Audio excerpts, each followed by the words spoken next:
নমস্কার বন্ধুরা, পেটুক বাঙালির রান্নাঘরে আপনাদেরকে স্বাগত জানাই।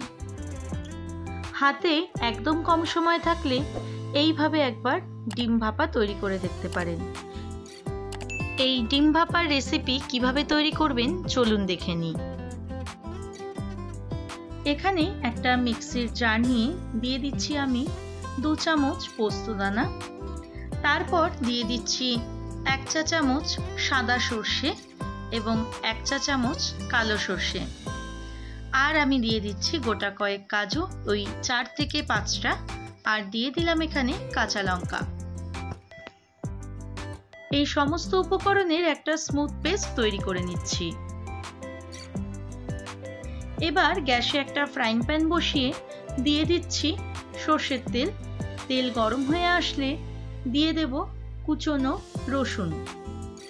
রসুনটা কিছুক্ষণ ফ্রাই করে নেওয়ার পর দিয়ে দেব আমি পেঁয়াজ কুচি।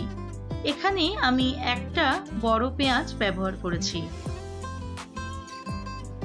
ডিম ভাপায় ভাজা পেঁয়াজ রসুন দেওয়ার ফলে এর স্বাদ কিন্তু দুর্দান্ত হয়।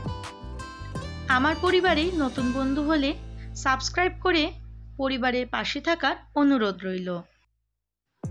পেঁয়াজ রসুনটা খুব সুন্দর ভাজা হয়ে গেছে। এবার আমি টিফিন বক্সে পেঁয়াজ রসুনটা দিয়ে দিচ্ছি। আমার এই নিত্য নতুন রেসিপিগুলো যদি আপনাদের ভালো লাগে তাহলে একটি লাইক, কমেন্ট ও প্রিয়জনদের সাথে শেয়ার করতে ভুলবেন না। এবার বেটে রাখা সর্ষে পোস্ত এবং কাজু দিয়ে দিলাম, আর খুব সামান্য পরিমাণে মিক্সির ধোয়া জলটাও দিলাম। মশলা হিসেবে ব্যবহার করছি নুন, হলুদ এবং কাশ্মীরি লঙ্কা গুঁড়ো। লঙ্কা যেহেতু আমি কাঁচা লঙ্কা বেটে দিয়েছি তাই আর আলাদা করে লঙ্কা ইউজ করছি না। আর দিয়ে দিলাম স্বাদ মতো চিনি। এবার সমস্ত উপকরণ খুব ভালো করে মিশিয়ে নিচ্ছি। এবার দিয়ে দেব ওপর থেকে একটু কাঁচা তেল। তেল দেওয়ার পর আবারও সমস্ত উপকরণগুলো ভালো করে মিশিয়ে নিচ্ছি। আমি এখানে 3টে ডিম আগে থেকে সেদ্ধ করে রেখেছিলাম, সেই ডিমগুলো ছুরি দিয়ে একটু চিড়ে নিয়ে দিয়ে দিচ্ছি।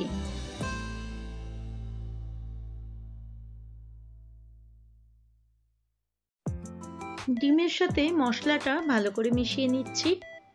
এবার ওপর থেকে দিয়ে দিচ্ছি গোটা কয়েক কাঁচা লঙ্কা, দিয়ে ভালো করে টিফিন বক্সের মুখ বন্ধ করে দিচ্ছি। এদিকে আমি একটা কড়াইতে কিছুটা জল গরম হতে দিয়েছিলাম। এবার আস্তে করে টিফিন বক্সটা বসিয়ে দিতে হবে।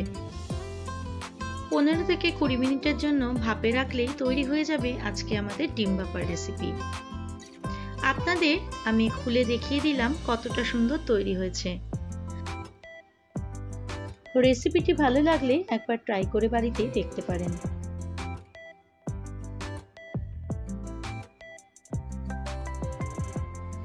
গরম ভাতের সাথে এই রেসিপি ভীষণই সুন্দর লাগে।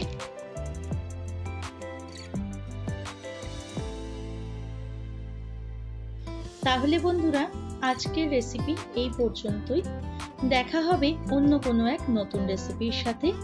ভালো থাকবেন, সুস্থ থাকবেন।